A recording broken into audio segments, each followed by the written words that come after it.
In June 2025, Jake Paul shocked the boxing world once again when he secured a unanimous decision victory over former middleweight world champion Julio Cesar Chavez Jr. The fight drew plenty of attention, but it wasn't just the result that had people talking. Almost immediately after the match, rumors began swirling about an even more unlikely and jaw-dropping bout: Jake Paul versus former unified heavyweight champion Anthony Joshua. What began as a wild, almost laughable idea quickly started gaining traction in the boxing community. At first, the matchup seemed too far-fetched to be taken seriously. After all, Jake Paul is known more for his YouTube fame and crossover popularity than for his boxing skills, while Anthony Joshua is a seasoned professional with Olympic gold and a history of world titles.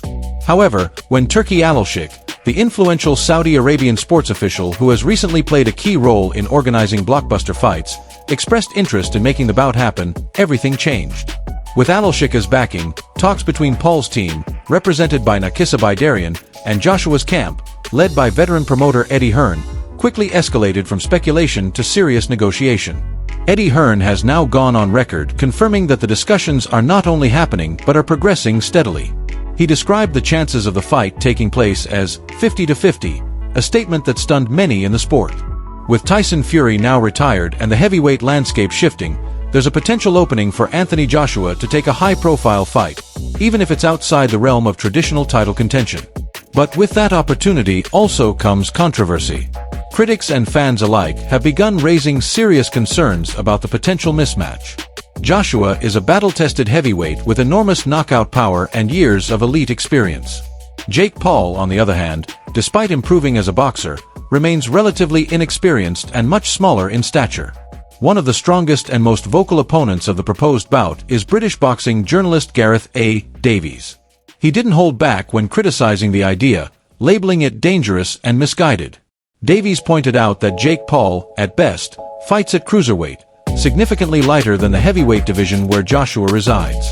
He described the matchup as an area-level cruiserweight stepping in with a heavyweight puncher.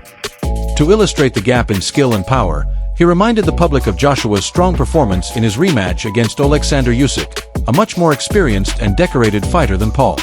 For Davies, even imagining these two in the same ring feels irresponsible and unsafe. The growing debate around the fight isn't just about boxing skills, it's about risk, ethics, and entertainment. Anthony Joshua, despite his recent setback against Daniel Dubois in 2024, still possesses the kind of devastating power that can end a fight with a single punch. Jake Paul, while tough and determined, is not accustomed to fighting men of Joshua's size and caliber. Even Eddie Hearn, the man trying to broker the fight, has admitted that from a competitive standpoint, it would be a catastrophic mismatch. Still, Hearn acknowledged that the bout's sheer entertainment value might outweigh the imbalance. He joked that fans might tune in just to see the end of Jake Paul, hopefully not literally, hinting at the dark curiosity surrounding such a one-sided showdown. The boxing world is deeply divided. Many veteran fighters and analysts believe this kind of fight crosses a line. Former cruiserweight champion Tony Bellew was among those who spoke out, calling the proposal dangerously insane. The concern isn't just about respect for the sport, it's about real-world safety. A fighter like Joshua brings a level of force and speed that, when unleashed on someone with limited experience and a lighter frame, could result in serious injury. Critics argue that sanctioning such a bout would be a reckless move, one that prioritizes pay-per-view sales over fighter welfare. Even so, the global audience seems captivated by the idea. Jake Paul's team has reportedly agreed to terms that show just how badly he wants this fight, including a rumored 99-1 purse split in Joshua's favor. That kind of offer is unheard of in professional boxing, but it shows Paul's willingness to chase a moment of glory, regardless of the odds. His manager, Nakisa Bidarian, insists that Paul's natural size and past training at heavyweight make the fight physically feasible. While no one is pretending the fight would be even, they argue that Paul is prepared and brave enough to take the risk in pursuit of legacy and spectacle. As for Anthony Joshua, he has not dismissed the idea. With Saudi Arabia's continued investment in mega events and Alalshik's growing reputation as a power player in international boxing, Joshua has every reason to keep his options open.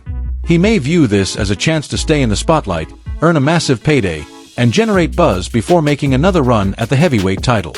In today's boxing climate, where entertainment and media attention are as valuable as belts, this fight, no matter how absurd it may seem, could become a reality.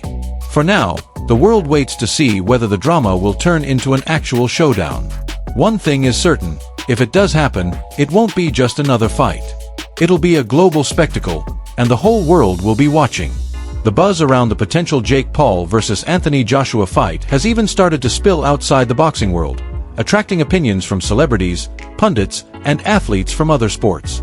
Some see the matchup as a spectacle worth watching, regardless of the outcome, while others view it as a dangerous distraction from the integrity of boxing. The line between sport and entertainment has never felt blurrier, and this fight sits right at the center of that debate. For many, it's not just about who wins or loses. It's about what this fight represents for the future of the sport itself. Critics argue that Jake Paul, while undeniably popular and improving with each fight, is using his fame to jump the line, bypassing years of hard-earned progress most fighters endure. Traditional boxers often spend a decade climbing the ranks before they get a sniff at a big payday or a stadium fight.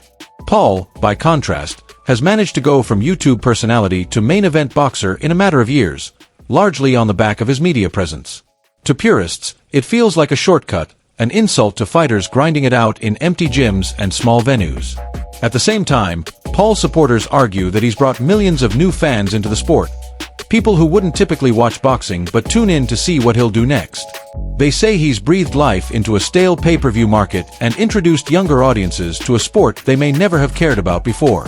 His polarizing personality, combined with relentless marketing, has made him one of the most talked-about figures in combat sports.